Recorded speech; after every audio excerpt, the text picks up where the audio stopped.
Le hicieron algo verdaderamente terrible a esta anciana, un acto de crueldad tan profundo que parecía que ni el cielo la escuchaba. Pero lo que nadie imaginaba es que un caballo, un simple animal abandonado, cambiaría su destino en cuestión de segundos, demostrando que los milagros no siempre vienen de ángeles con alas.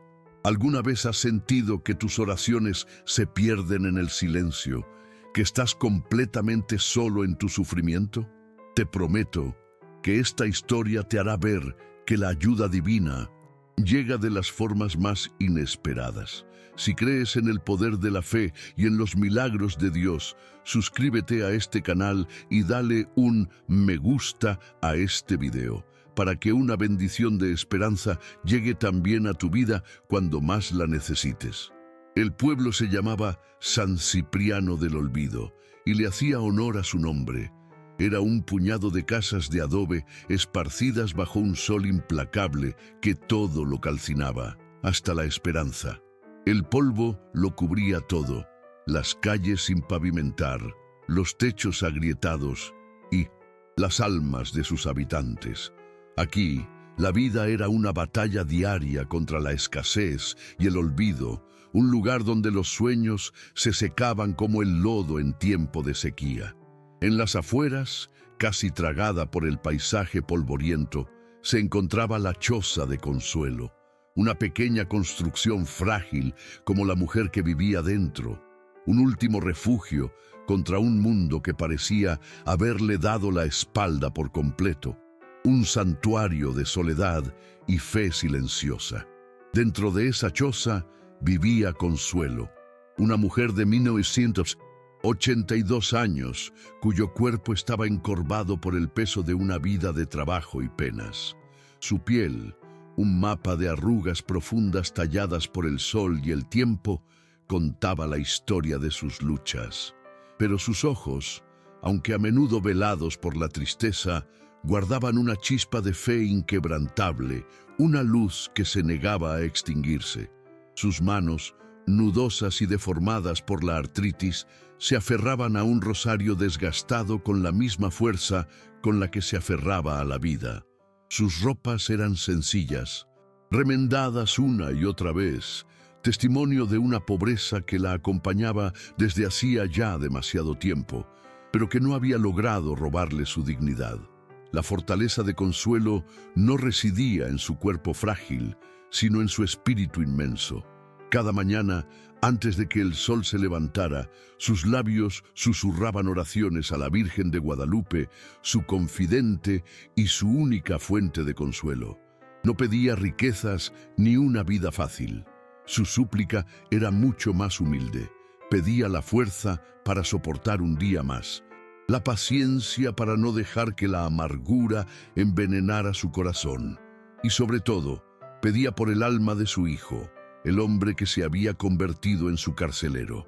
Su fe era un hilo delgado pero irrompible que la conectaba con lo divino, su único escudo en una guerra silenciosa que libraba dentro de las cuatro paredes de su propio hogar. Su hijo, Regino, era un hombre de 48 años que parecía mucho mayor. Su rostro era una máscara de tensión perpetua, con una mirada amarga que reflejaba el resentimiento que le carcomía por dentro. Se movía con una brusquedad violenta, como si estuviera enojado con el propio aire que respiraba. Rara vez se le veía sonreír. Su única expresión parecía ser un ceño fruncido y una mueca de desprecio. Su ropa de trabajo, siempre sucia y desgastada, olía a sudor y a frustración. Era un hombre endurecido por la vida, sí, pero había permitido que esa dureza se convirtiera en una crueldad afilada, y su madre era el único blanco donde podía descargar todo, su veneno sin consecuencias. El narrador omnisciente nos revela que la crueldad de Regino no nació de la nada. Era el fruto podrido de una herida profunda.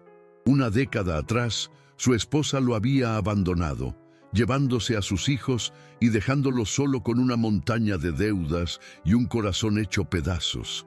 Ese abandono, sumado a una vida entera de trabajo agotador en el campo por una paga miserable, había envenenado su alma. En su mente retorcida, su madre, Consuelo, no era su familia, sino una carga, el símbolo viviente de su fracaso, un espejo que le recordaba a diario la miseria de su existencia, y por eso la castigaba, culpándola en silencio de todas las desgracias que lo habían aplastado. La rutina del abuso era un ritual diario y cruel. Por las mañanas, Regino le racionaba la comida, a menudo dándole solo un trozo de pan duro y un poco de café ralo. «Es más de lo que mereces», le espetaba mientras él comía con avidez frente a ella. La observaba con una satisfacción perversa mientras ella luchaba por masticar con sus encías adoloridas, disfrutando de su poder, de esa pequeña tiranía que ejercía en su miserable reino de adobe. Consuelo nunca se quejaba. Recibía el mendrugo con una gratitud silenciosa, rezando para que ese pequeño sustento le diera fuerzas para sobrevivir hasta el día siguiente. Su hambre era constante, pero su orgullo le impedía suplicar. Las palabras de Regino eran más hirientes que cualquier golpe.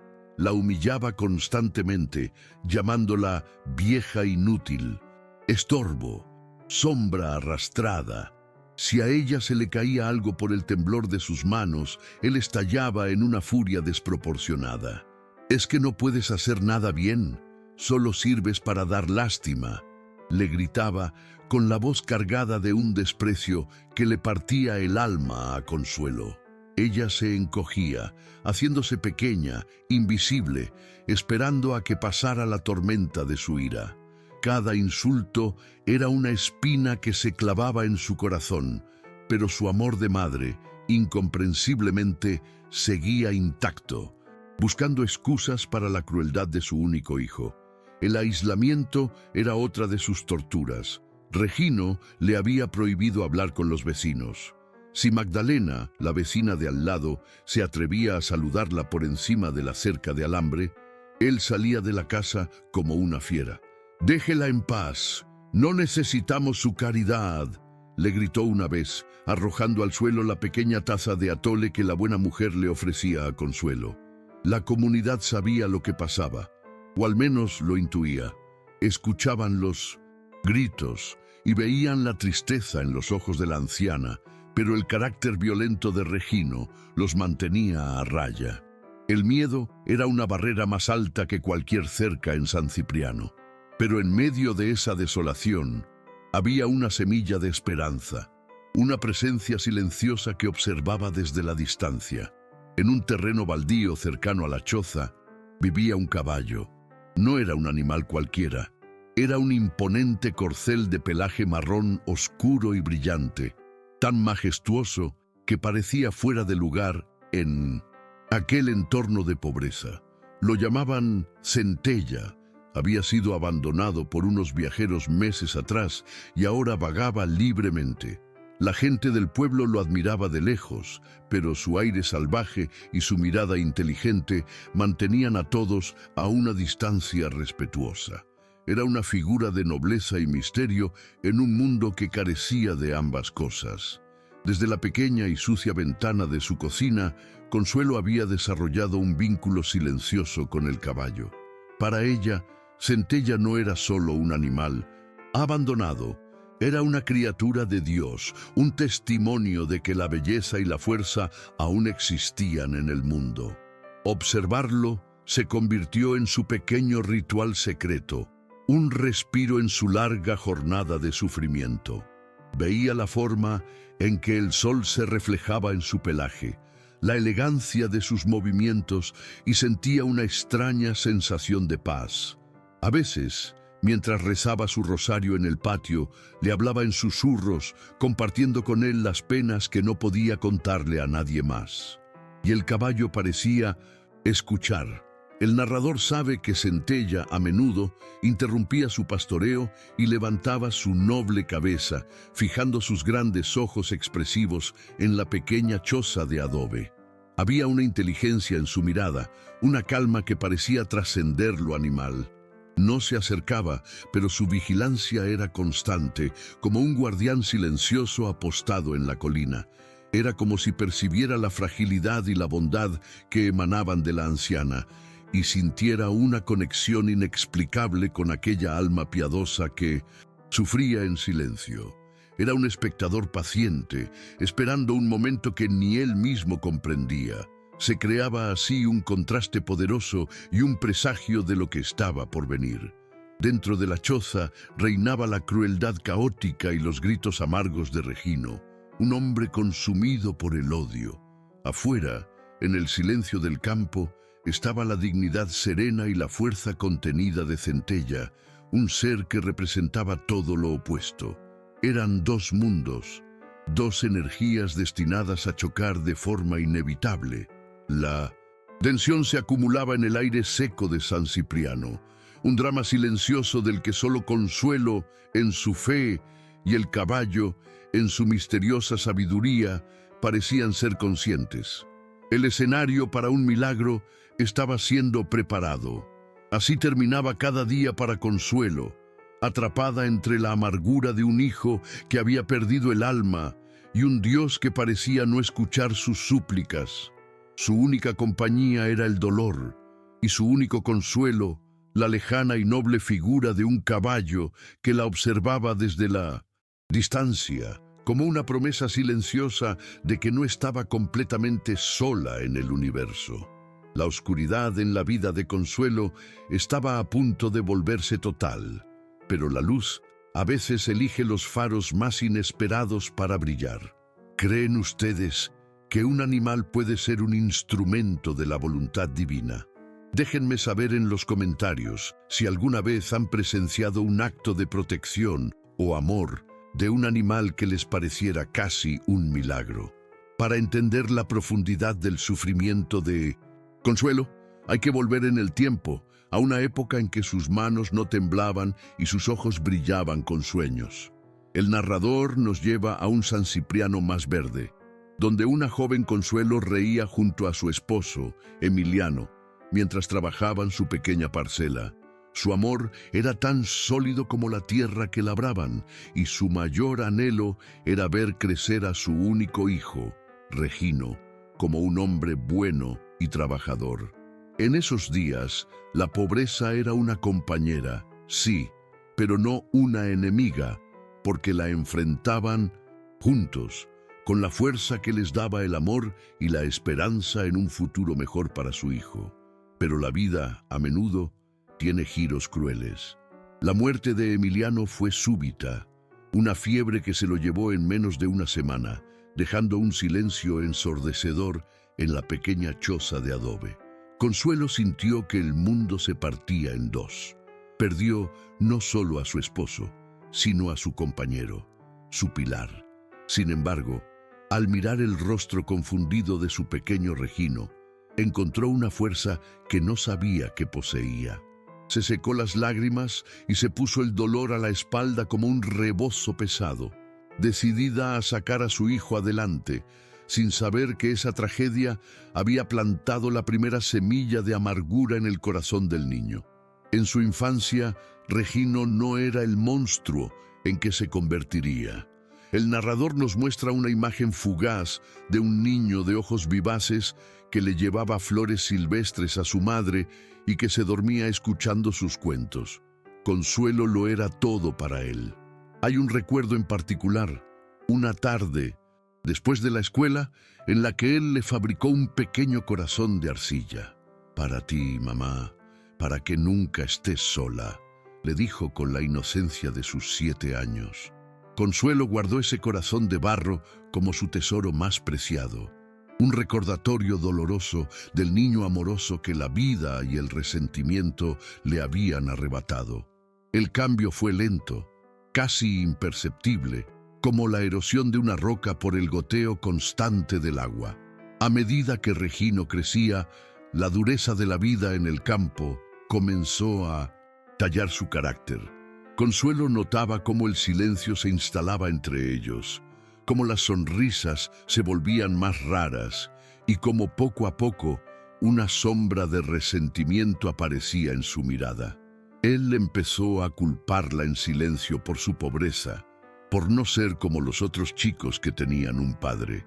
Ella intentaba alcanzarlo con amor, pero él construía un muro a su alrededor, ladrillo a ladrillo, con la argamasa de su creciente amargura. El sufrimiento de Consuelo no era solo emocional, se había instalado en su cuerpo. La artritis transformó sus manos en garras doloridas, robándole el placer de bordar servilletas de colores, su única vanidad, su pequeño acto de creación. Sus rodillas, desgastadas, convertían cada paso en un calvario, cada viaje al pozo en una peregrinación. El narrador nos describe el dolor punzante que sentía al arrodillarse para rezar, un sacrificio físico que añadía más peso a sus súplicas. Su cuerpo se estaba rindiendo, marchitándose bajo el peso combinado de los años, la desnutrición y la tristeza infinita que la ahogaba. En su interior se libraba una batalla constante entre el amor incondicional de una madre y el miedo paralizante de una víctima.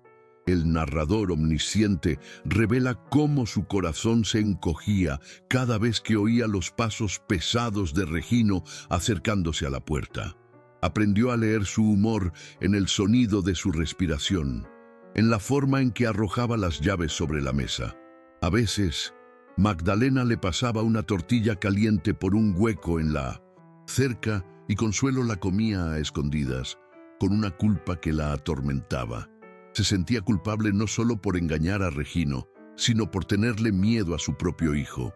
Su rosario era su arma en esa batalla espiritual.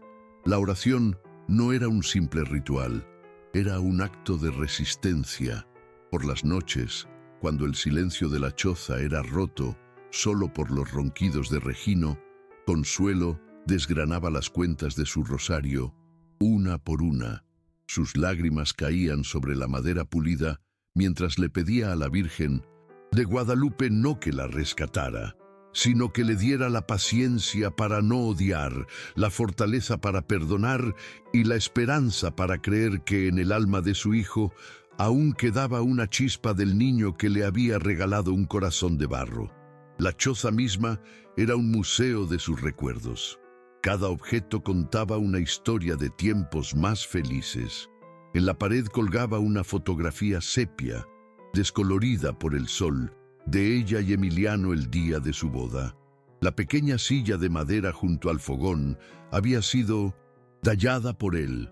Aferrarse a estos objetos era su manera de mantener vivo el amor, de recordarse a sí misma que su vida no siempre había sido ese páramo de soledad y miedo.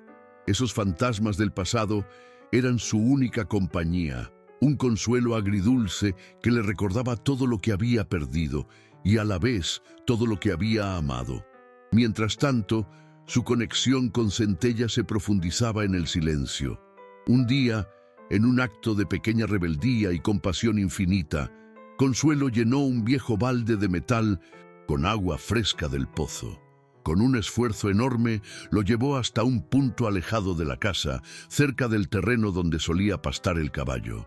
Fue su ofrenda, un gesto de cuidado hacia otra criatura de Dios que, como ella, parecía estar sola en el mundo. No esperaba nada a cambio, era simplemente un acto de amor, la única forma de cariño que podía expresar libremente sin temor a represalias. El narrador nos permite ver la escena desde los ojos del caballo. Centella, cauteloso al principio, se acercó al balde. Olfateó el agua fresca y limpia, un regalo inesperado en la aridez del paisaje. Bebió larga y profundamente. Luego, en lugar de reanudar su pastoreo, levantó la cabeza y dirigió una mirada larga y penetrante hacia la choza. Para Consuelo, que observaba la escena con el corazón en un puño desde su ventana, esa mirada fue una respuesta, un reconocimiento. Se sintió como un secreto compartido entre ellos, una confirmación de que su pequeño acto de bondad no había pasado desapercibido para el cielo. Para comprender a Regino, también debemos mirar su pasado. Hubo un tiempo en que su sonrisa no era una mueca amarga. El narrador nos muestra una visión de él años atrás, con su esposa e hijos, en la fiesta del pueblo. Estaba orgulloso, feliz. Sostenía a su hija sobre sus hombros mientras su hijo reía a su lado.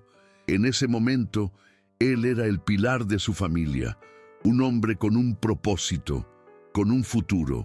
Esta imagen hace que su caída sea aún más trágica, pues no siempre fue un hombre vacío de amor. Fue un hombre al que se lo arrebataron todo. El día que su esposa lo dejó fue el día que el alma de Regino comenzó a morir. No hubo una pelea final, solo una nota fría sobre la mesa de la cocina y un silencio que pesaba más que cualquier grito. La casa, de repente vacía del bullicio de sus hijos, se convirtió en una tumba. Ese abandono fue una herida mortal a su orgullo de hombre, a su identidad como esposo y padre. Se sintió emasculado, humillado y, sobre todo, irrevocablemente solo. El amor en el que había construido su vida se había revelado como una mentira, y él no supo cómo reconstruirse sobre esas ruinas. El golpe no fue solo emocional. Su esposa lo dejó con deudas que él ni siquiera sabía que existían. Deudas con la tienda del pueblo, con prestamistas. De repente, cada rostro que encontraba en la calle parecía ser el de un acreedor. La vergüenza se convirtió en su sombra. Trabajar de sol a sol ya no era para construir un futuro, sino para pagar un pasado que lo ahogaba. Se sentía atrapado en una red invisible y cada intento por liberarse solo lo enredaba más. La impotencia se convirtió en una rabia sorda que bullía constantemente bajo su piel. En un pueblo tan pequeño como San Cipriano, la vida privada no existe. Su historia se convirtió en el chisme de todas las comadres, en el cuento con moraleja de las cantinas. Sentía las miradas de lástima y los susurros a sus espaldas. Esa compasión pública era, para él, la peor de las humillaciones. Cada saludo cordial le sonaba a burla. Se encerró en sí mismo, viendo a cada vecino como un enemigo, a cada palabra amable como una daga disfrazada. El mundo entero se había convertido en un tribunal que lo juzgaba y condenaba por su fracaso, y así su dolor se transformó en veneno. El narrador nos explica el retorcido mecanismo de su mente. Para protegerse de más dolor, decidió que la vulnerabilidad era el enemigo. Empezó a despreciar la debilidad en todas sus formas, y su madre, con su fe inquebrantable, su cuerpo frágil y su paciencia infinita, se convirtió en el símbolo de todo lo que él odiaba. Herirla era su forma de sentirse fuerte, de golpear a un mundo que lo había dejado indefenso. Era un acto de poder desesperado de un hombre que se sentía completamente impotente. Aún así, a veces, un destello de su antiguo yo luchaba por salir. Una noche, Consuelo tuvo un ataque de tos tan fuerte que apenas podía respirar. Por un instante, el pánico cruzó el rostro de Regino. El narrador nos revela que el miedo a perderla, a quedarse verdaderamente solo, lo sacudió. Se levantó como para ayudarla, pero la coraza de amargura volvió a cerrarse.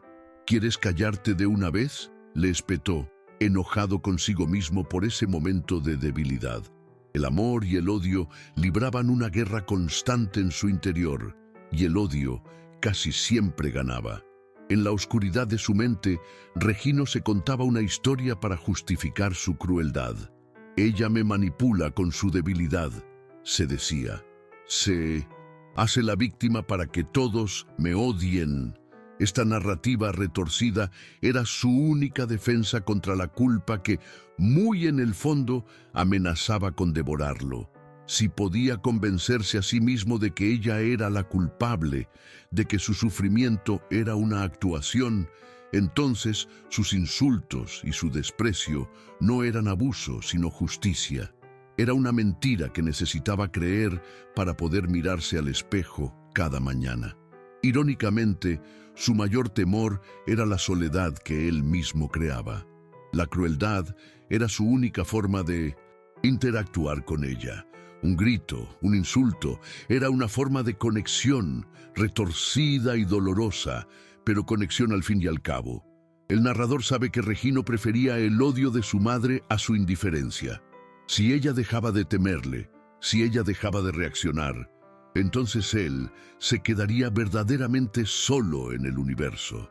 Su abuso era un intento desesperado y patológico de no desaparecer, de asegurarse de que al menos una persona en el mundo no podía ignorarlo. Las noches eran su peor tormento. A menudo era asaltado por pesadillas, pero no soñaba con su esposa. Soñaba con los rostros de sus hijos, sus voces infantiles preguntándole: «Papá, ¿por qué no viniste a buscarnos?». Se despertaba bañado en un sudor frío, con el corazón martilleando en su pecho. La culpa y la impotencia lo consumían, y esa angustia nocturna se convertía en la furia que descargaba sobre su madre a la mañana siguiente. Ella pagaba por los pecados de otros, por los fantasmas que lo atormentaban en la oscuridad. Regino también veía a Centella, pero su percepción era el reverso de la de su madre. Donde ella veía una noble criatura de Dios, él veía un animal inútil, un mostrenco que ocupaba espacio y no servía para nada. A veces, desde la puerta de la choza, le gritaba insultos al caballo o le arrojaba piedras que siempre se quedaban cortas. El narrador explica que Regino odiaba la libertad del caballo, su dignidad silenciosa. Era un recordatorio viviente de todo lo que él no era, libre, fuerte y sereno. La simple existencia de Centella era una afrenta a su miseria. Magdalena, la vecina, era el testigo silencioso de este drama.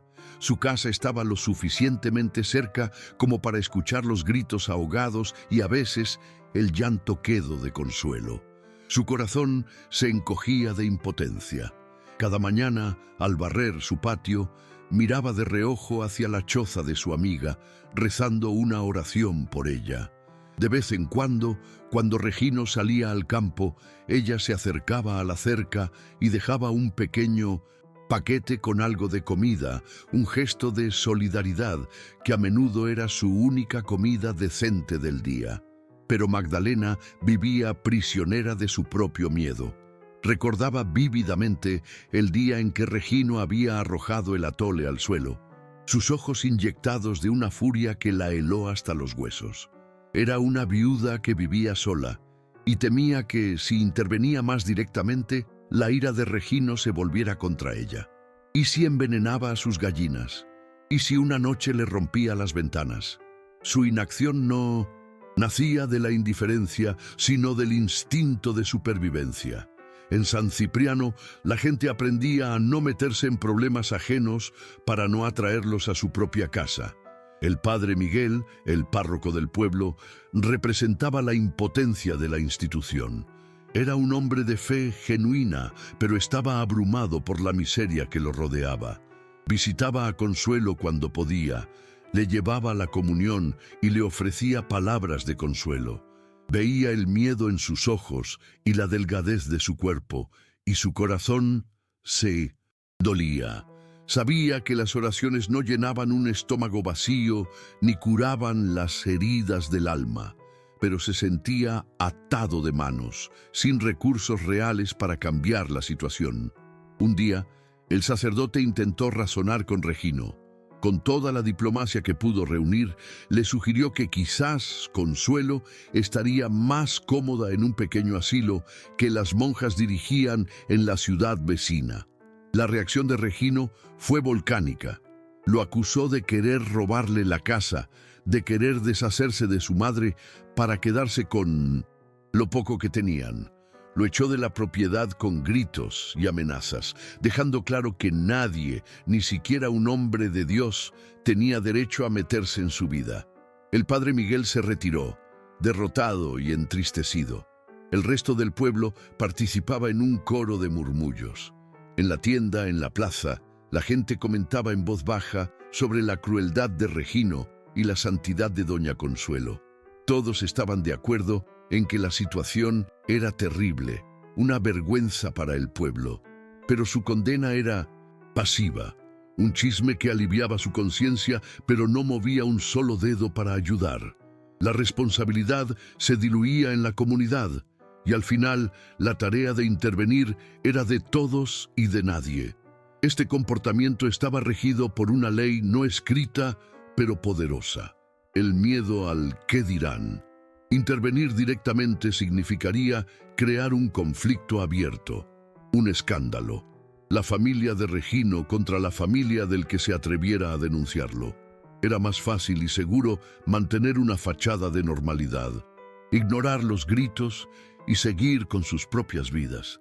Así, Consuelo se encontraba completamente aislada, rodeada de gente que conocía su calvario, pero que elegía mirar hacia otro lado, convirtiéndose en cómplices silenciosos de su sufrimiento. Con el paso de las semanas, la salud de Consuelo se deterioró visiblemente. Una tos seca y persistente se apoderó de sus noches, y su andar se volvió aún más lento y vacilante. Las ojeras moradas bajo sus ojos hablaban de noches sin dormir y de una nutrición deficiente. El estrés constante estaba cobrando su precio, apagando la pequeña luz que aún quedaba en su mirada. La fragilidad de su cuerpo era ahora tan evidente que parecía que una ráfaga de viento podría llevársela. El tiempo para ella se estaba acabando. Regino, por su parte, se volvía más paranoico. Notaba las miradas esquivas y los silencios que se producían cuando él entraba en la tienda. En lugar de sentir vergüenza, sentía una rabia creciente. Culpaba a su madre de su mala reputación, convencido de que ella se quejaba de él a sus espaldas, pintándolo como un monstruo. Esta paranoia lo llevaba a ser aún más controlador, a vigilar cada uno de sus movimientos, reforzando las rejas de su prisión invisible. Mientras tanto, Centella se estaba convirtiendo en una leyenda local. Su extraña vigilia cerca de la casa de Consuelo no pasaba desapercibida. Los niños del pueblo inventaban historias fantásticas sobre él. Decían que era el espíritu de un antiguo guerrero chichimeca o que esperaba a su dueño, un revolucionario que prometió volver. El caballo, sin saberlo, se estaba tejiendo en el imaginario colectivo del pueblo, un símbolo misterioso cuya verdadera misión nadie podía adivinar todavía. Un pequeño acto de bondad sirvió para avivar las llamas de la ira de Regino. Un día, un niño vio a Consuelo tropezar mientras cargaba un pequeño balde de agua y corrió a ayudarla. Regino lo vio todo desde la distancia. Esa noche la castigó verbalmente con una ferocidad inusitada. ¿Qué intentas? ¿Dar lástima por todo el pueblo? ¿Quieres que todos piensen que no te cuido?, le gritó, su lógica retorcida, viendo un acto de compasión como una traición personal. La atmósfera en la choza se volvió irrespirable, cargada de una tensión que se podía cortar con un cuchillo. Consuelo estaba más débil que nunca, Regino más volátil e impredecible, y la comunidad observaba desde una distancia culpable. Afuera, la vigilancia de Centella parecía haberse intensificado. Ya casi no se movía de su puesto, como si supiera que el momento que había estado esperando estaba a punto de llegar. Todas las piezas del drama se estaban colocando en su posición final para el acto culminante. Las oraciones de Consuelo comenzaron a cambiar. Ya no pedía solo paciencia. El narrador omnisciente escucha sus susurros desesperados en la oscuridad. «Dios mío, ya no puedo más», le decía a su crucifijo. «Envíame una señal, un alivio, un final para este calvario». Su fe, antes un escudo paciente, había convertido en un grito de auxilio, la súplica de un alma que había llegado al límite absoluto de su resistencia. Estaba pidiendo, por primera vez, un milagro. El calor de la temporada de secas se volvió opresivo, agrietando la tierra y el ánimo de la gente. El agua del pozo comunitario bajó a niveles alarmantes y cada gota se volvió un tesoro. Este nuevo nivel de dificultad y escasez puso los nervios de todos de punta, pero especialmente los de Regino, quien sentía la presión del calor y la sed como una afrenta personal, otra pieza más en el rompecabezas de su miserable vida. A pesar de la sequía y la escasez de pasto, Centella no se marchó en busca de tierras más verdes. Permaneció en su campo baldío, una silueta oscura y firme contra el horizonte vibrante por el calor. Su lealtad a ese pedazo de tierra polvorienta era inexplicable. El narrador nos revela que el caballo sentía un lazo invisible que lo ataba a ese lugar, a la frágil mujer de la choza. Su presencia constante era una promesa silenciosa, un ancla en medio de la desesperación creciente. Justo en ese momento, un recuerdo vívido asaltó la mente de Consuelo. Se vio a sí misma muchos años atrás, viendo a Emiliano enseñarle a un pequeño Regino a no desperdiciar el agua. «El agua es vida, mijo, es un regalo de Dios», le decía su padre con voz seria y amable. La ironía de ese recuerdo, tan claro y tan doloroso, surgió justo cuando la crisis final estaba a punto de desatarse, un eco de una lección de amor y respeto completamente olvidada por el hombre en que se había convertido su hijo. Regino regresó a casa esa tarde después de otro día humillante buscando trabajo en vano. Estaba cubierto de polvo, empapado en sudor y con el alma cargada de fracaso. El poco dinero que tenía lo había gastado en una botella de tequila barato, cuyo contenido ya había mermado considerablemente. El alcohol era el combustible que su resentimiento necesitaba para estallar en un infierno de rabia, y la chispa estaba a punto de encenderse. La chispa fue algo insignificante, casi ridículo. Consuelo, sintiendo la boca seca y el cuerpo debilitado por el calor, se sirvió un vaso de agua de la jarra de barro. Sus manos temblorosas, debilitadas por la artritis y el hambre, apenas podían sostener el peso del vaso. En su mente solo existía el anhelo del líquido fresco, un pequeño alivio en medio del calor sofocante de la tarde. No era consciente de la mirada furiosa de su hijo clavada en su espalda. Y entonces sucedió. El vaso se resbaló de entre sus dedos. Por una fracción de segundo pareció flotar en el aire antes de estrellarse contra el suelo de tierra compactada. El sonido del vidrio rompiéndose fue agudo y violento en el silencio de la choza. El agua, el tesoro más preciado en esa época de sequía, se esparció inútilmente, formando una mancha oscura en el polvo.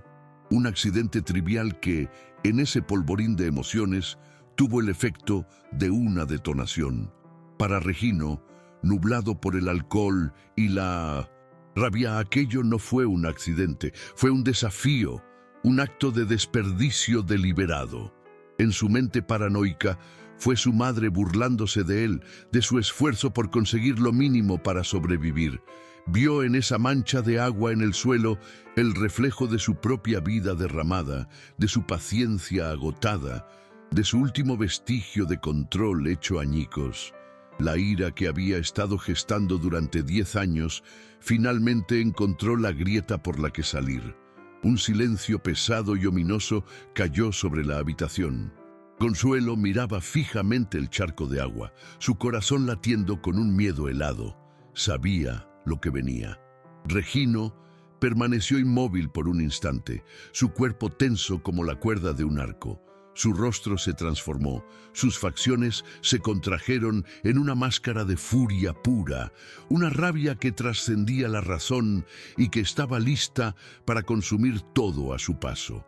Consuelo no gritó, no suplicó, simplemente cerró los ojos. En ese último segundo antes de la tormenta no miró a su hijo. Su alma se replegó hacia adentro, enviando una última y silenciosa oración a la Virgen de Guadalupe. No pedía ser salvada, sino tener la fuerza para soportar lo que viniera. Se preparó para el dolor físico, pero más aún para la devastación, de recibir el golpe final de la persona a la que ella había dado la vida. Afuera, en el campo, algo extraordinario sucedió. Centella, que había estado pastando con la cabeza gacha, la levantó de golpe. Sus orejas se giraron bruscamente hacia la choza.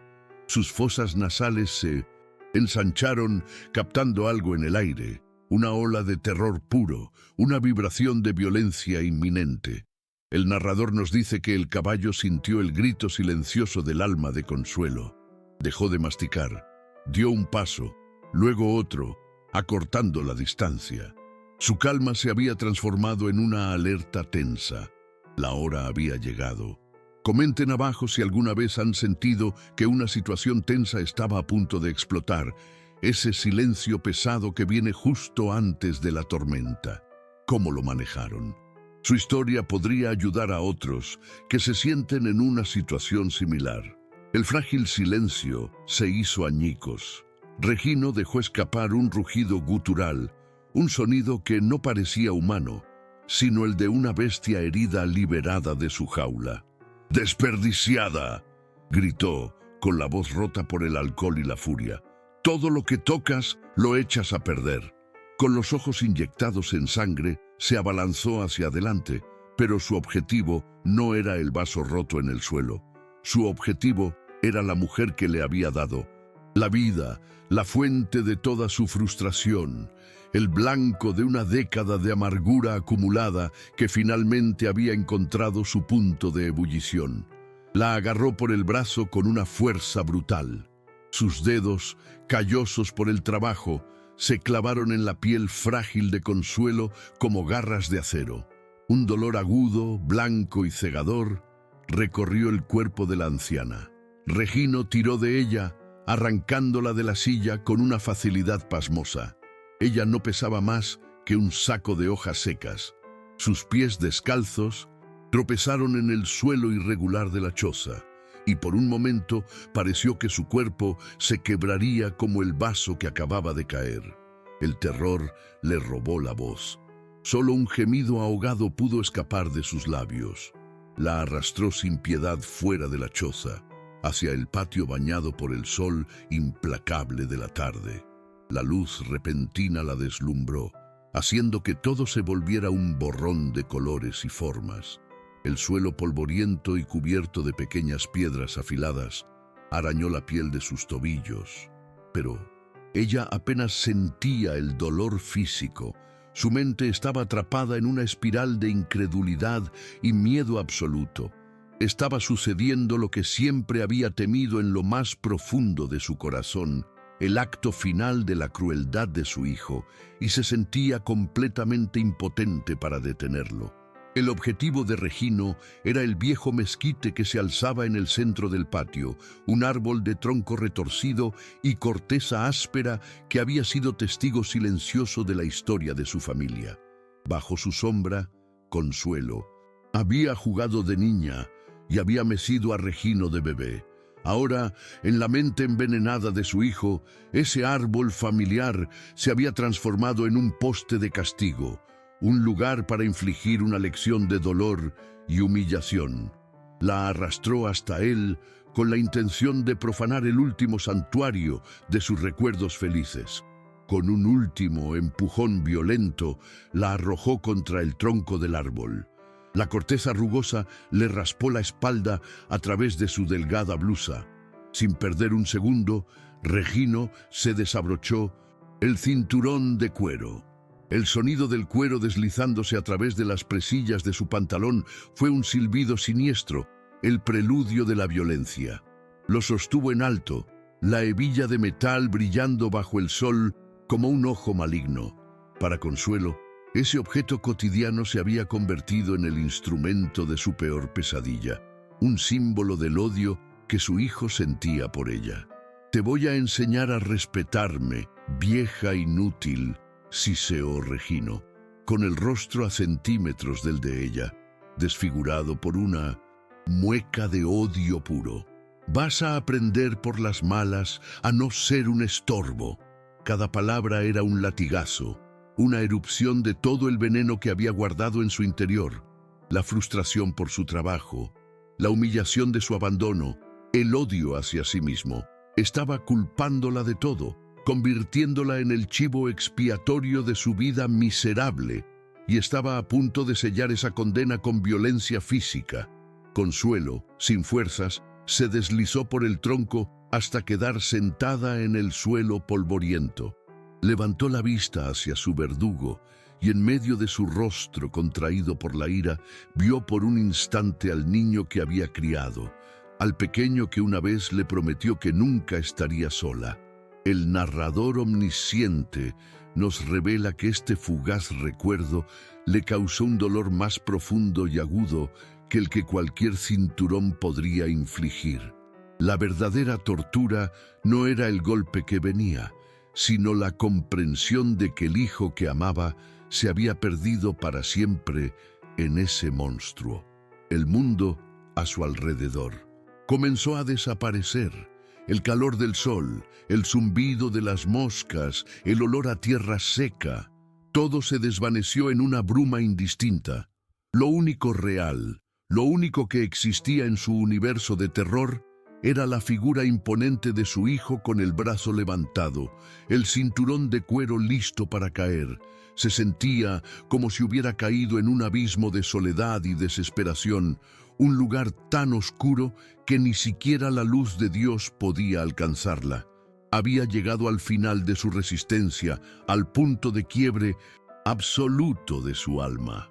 En ese instante supremo de abandono, con los ojos fuertemente cerrados y el cuerpo encogido esperando el impacto, los labios de Consuelo se movieron en un susurro casi inaudible. No fue un grito de auxilio dirigido a los vecinos indiferentes. Fue una súplica final, íntima y desesperada, lanzada directamente al corazón del cielo. Madre de Guadalupe, musitó con su último aliento de fe. No me abandones ahora.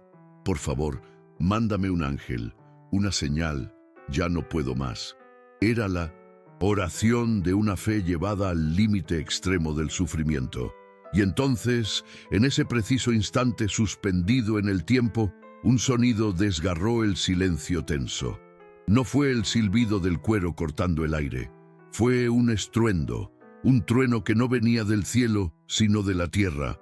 El galope frenético de unos cascos pesados, golpeando el suelo con una fuerza y velocidad que parecían imposibles. El ritmo era tan poderoso que la tierra misma pareció vibrar. Un terremoto localizado que anunciaba la llegada de una fuerza imparable, una respuesta inmediata y atronadora a la oración de la anciana. Como una aparición surgida de la propia tierra, Centella irrumpió en el patio. Ya no era la figura serena y distante del campo. Se había transformado en una tempestad de músculo y furia justiciera. Una nube de polvo se levantaba a su paso, y sus ojos, normalmente tranquilos y sabios, ahora ardían como carbones encendidos. Era una visión a la vez aterradora y sublime, la encarnación de una fuerza primigenia, desatada, una belleza terrible que dejó a Regino completamente paralizado, con el brazo aún en alto, incapaz de procesar lo que estaba viendo. El caballo se encabritó, alzándose sobre sus patas traseras hasta alcanzar una altura monumental. Su enorme silueta tapó el sol, proyectando una sombra sobre Regino como si fuera la mano misma de Dios. Desde lo alto, emitió un relincho que sacudió el aire. No fue un sonido animal, fue un grito de guerra, una acusación, un decreto divino que resonó en todo San Cipriano del Olvido. En cada casa, en cada calle, la gente se detuvo con el corazón helado, preguntándose qué clase de presagio era aquel sonido que parecía venir del fin del mundo. Con la misma velocidad con la que se alzó, Centella aterrizó sobre sus patas delanteras y en un movimiento increíblemente rápido y preciso se interpuso físicamente entre Regino y Consuelo. El flanco del caballo, un muro de músculo tembloroso, formó una barrera infranqueable. No atacó a Regino, no lo embistió. Su acción fue mucho más poderosa. Se convirtió en un escudo viviente, en el guardián que había respondido a la llamada de la mujer indefensa, protegiéndola con la barrera inexpugnable de su propio cuerpo. Fue un acto de defensa deliberado, inteligente y absolutamente inequívoco. Allí se quedó, inmóvil, protegiendo a la pequeña figura acurrucada en el suelo. Centella bajó su cabeza y miró directamente a Regino, soltando un bufido de aire caliente que levantó el polvo a sus pies. Sus ojos se clavaron en los del hombre y Regino sintió que esa mirada lo atravesaba, desnudando su alma. No vio a un animal, vio a un juez. Vio una inteligencia antigua y una autoridad que lo empequeñecía, que lo reducía a lo que era. Un hombre cruel y patético, a punto de cometer un acto monstruoso. Centella golpeó el suelo con una de sus pezuñas delanteras. El impacto fue seco, duro, como el martillo de un juez declarando una sentencia. El sonido resonó en el silencio cargado de tensión. En ese momento, para todos los que lo presenciaron después, atraídos por el relincho, Centella no era un simple caballo. Era un mensajero, un ángel de 4 patas, la manifestación física de la justicia divina que había llegado para reequilibrar la balanza, para defender al inocente y para enfrentar al culpable con un poder que no podía ser desafiado. Regino seguía congelado en su sitio, como una estatua de sal. Su brazo, que segundos antes estaba levantado para golpear, ahora colgaba inerte a su costado. El cinturón se deslizó de sus dedos y cayó al polvo sin hacer ruido. La furia que había desfigurado su rostro se desvaneció, reemplazada por una máscara de incredulidad, asombro y, por primera vez en muchos años, un miedo puro y abrumador. Estaba enfrentando un milagro, un evento tan fuera de su comprensión que hizo que toda la estructura de su mundo de odio y control se viniera abajo. Ese fue el punto de inflexión, el momento en que la oscuridad fue detenida por una luz inesperada. El abuso había alcanzado su clímax y había sido confrontado no por un hombre, no por la ley, sino por una fuerza superior que había elegido a un caballo como su instrumento. El aire del patio crepitaba con una energía nueva. El milagro se había consumado. Para Consuelo, para Regino y para todo San Cipriano del Olvido, nada volvería a ser igual después de ese instante. ¿Alguna vez han presenciado un momento que les hizo cuestionar todo lo que creían saber sobre el mundo?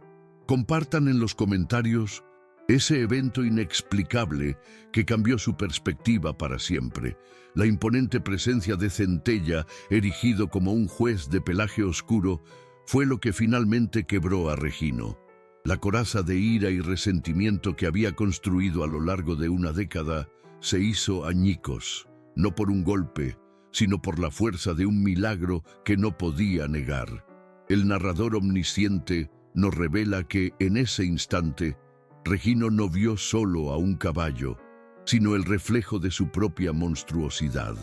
Todo el odio que sentía por el mundo se volvió hacia adentro y fue ahogado por una oleada de culpa y un terror primario que lo dejó sin aliento. Sus piernas, que lo habían sostenido con arrogancia y violencia, se convirtieron en gelatina. Se tambaleó hacia atrás, tropezando con sus propios pies, y se derrumbó de rodillas en el polvo. La posición no fue una de derrota, sino de penitencia involuntaria. Miró sus manos, las mismas manos que segundos antes empuñaban un cinturón para golpear a su madre, y las vio como algo ajeno, las garras de un monstruo. Un sollozo seco y desgarrador, el primero en más de 20 años, brotó desde lo más profundo de su pecho, el sonido de un alma rompiéndose. El relincho atronador de Centella no solo había detenido a Regino, había sido una llamada, una alarma, que despertó a San Cipriano de su letargo. Las puertas de las casas vecinas se abrieron con cautela. Los rostros asustados se asomaron por encima de las cercas, encabezados por una Magdalena que ya no sentía miedo, sino una obligación sagrada, y seguidos por el padre Miguel, los vecinos entraron en el patio.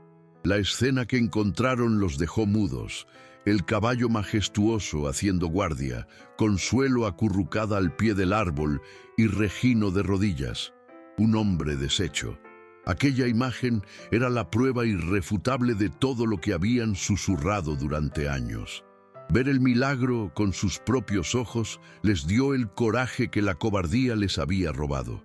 Dejaron de ser individuos aislados y se convirtieron en una comunidad, unidos por la vergüenza de su inacción y la maravilla de la intervención divina. Magdalena, sin dudarlo un segundo, corrió hacia Consuelo, su instinto de protección finalmente liberado. Ya no había vuelta atrás. El secreto del sufrimiento de Consuelo se había convertido en un espectáculo público y sagrado.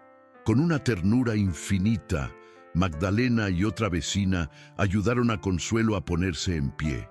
Su cuerpo temblaba incontrolablemente, pero sus ojos estaban extrañamente serenos.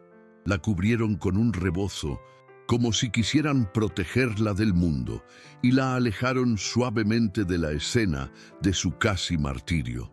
La guiaron hacia la seguridad de la casa de Magdalena, un santuario improvisado lejos de la violencia.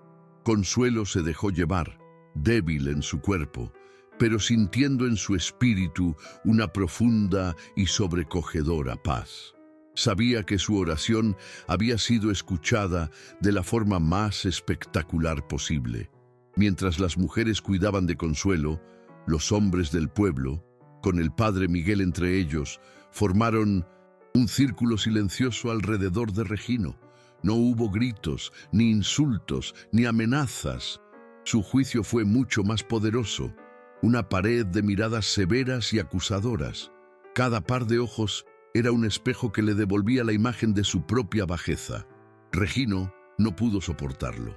Mantuvo la cabeza gacha, incapaz de enfrentar el desprecio de los hombres que lo habían conocido toda su vida. Su vergüenza, antes un secreto guardado en su alma, ahora era un espectáculo a pleno sol.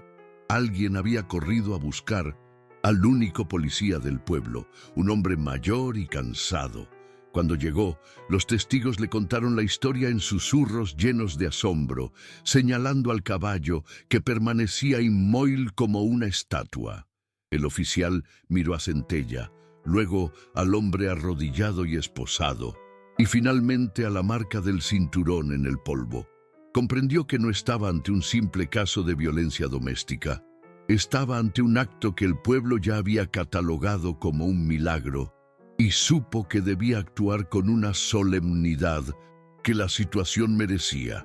Antes de que se lo llevaran, Consuelo, apoyada en el brazo de Magdalena, pidió ver a su hijo por última vez. Cruzó el patio lentamente y se paró frente a él. Regino, con el rostro surcado por el polvo y las lágrimas, levantó la vista, esperando encontrar en los ojos de su madre el odio y el desprecio que sabía que merecía. Esperaba su condena final, la palabra que sellaría su destino como un monstruo sin redención. Su corazón se preparó para el golpe de gracia de su rechazo, pero en la mirada de Consuelo no había odio. Lo que Regino encontró fue una tristeza infinita y un amor incomprensible, el amor de una madre que trasciende incluso los actos más terribles. Ella extendió su mano temblorosa y le acarició la mejilla sucia. «Yo te perdono, mijo», susurró, con la voz firme a pesar de su debilidad. «Voy a rezar todos los días por tu alma, para que encuentres la paz que perdiste». Este acto de perdón incondicional fue el golpe final que demolió por completo el corazón endurecido de Regino. Las palabras de su madre lo rompieron de una manera que ninguna celda podría hacerlo. Se derrumbó en un llanto convulso, el llanto de un niño perdido. El perdón de ella era una carga más pesada y a la vez más purificadora que cualquier castigo. Mientras el oficial se lo llevaba, la semilla del arrepentimiento genuino finalmente encontró tierra fértil en su alma devastada. Enfrentaría la justicia de los hombres, Sí, pero el perdón de su madre le había abierto un camino mucho más difícil, el largo y arduo viaje hacia la sanación. Pasaron los meses. Consuelo vivió sus últimos años rodeada del cuidado y el afecto de toda la comunidad. Se mudó a una pequeña habitación en casa de Magdalena y cada día recibía visitas. Le traían su comida favorita, se sentaban a escuchar sus historias, la cuidaban con una devoción que nacía de su arrepentimiento colectivo. La vergüenza por su pasividad pasada se transformó en un compromiso activo de amor y respeto. La paz y la dignidad que le habían sido negadas por tanto tiempo finalmente le fueron restauradas. Regino cumplió su condena. En la cárcel recibió las visitas semanales del Padre Miguel, quien se convirtió en su guía espiritual. Comenzó a leer la Biblia y a enfrentar, en largas noches de insomnio, los demonios que lo habían gobernado. Mientras tanto, Centella se convirtió en el guardián sagrado de San Cipriano. Perdió su aire salvaje y se volvió dócil, especialmente con los niños, quienes le llevaban manzanas y zanahorias. Era una leyenda viviente, un recordatorio constante del día en que el cielo intervino en su pueblo. Años después, tras la muerte pacífica de Consuelo, un Regino envejecido y transformado regresó a San Cipriano. Era un hombre silencioso, humilde, cuya mirada ya no albergaba ira, sino una profunda melancolía. Dedicó el resto de su vida a realizar buenas obras, reparando gratuitamente los techos de las viudas, ayudando en la iglesia, viviendo una vida de penitencia, silenciosa. No lo hacía para ganar el perdón del pueblo, sino para honrar la memoria de su madre y el milagro de su infinita capacidad de perdonar. La comunidad, para asegurarse de que la lección nunca fuera olvidada, colocó una pequeña placa de madera tallada a mano en el tronco del viejo mezquite. La placa no hablaba de la violencia que casi ocurrió allí, sino del milagro que la detuvo. Con letras sencillas decía: aquí, un caballo llamado Centella nos recordó que Dios nunca olvida a los suyos. El árbol, antes destinado a ser un escenario de crueldad, se transformó para siempre en un monumento a la fe, la redención y la misteriosa forma en que el amor divino puede manifestarse. Si esta historia de perdón y redención ha tocado tu corazón, compártela con alguien que necesite un mensaje de esperanza. Y comenta abajo: ¿crees en el poder del perdón para sanar las heridas más profundas? Tu opinión es importante para nosotros.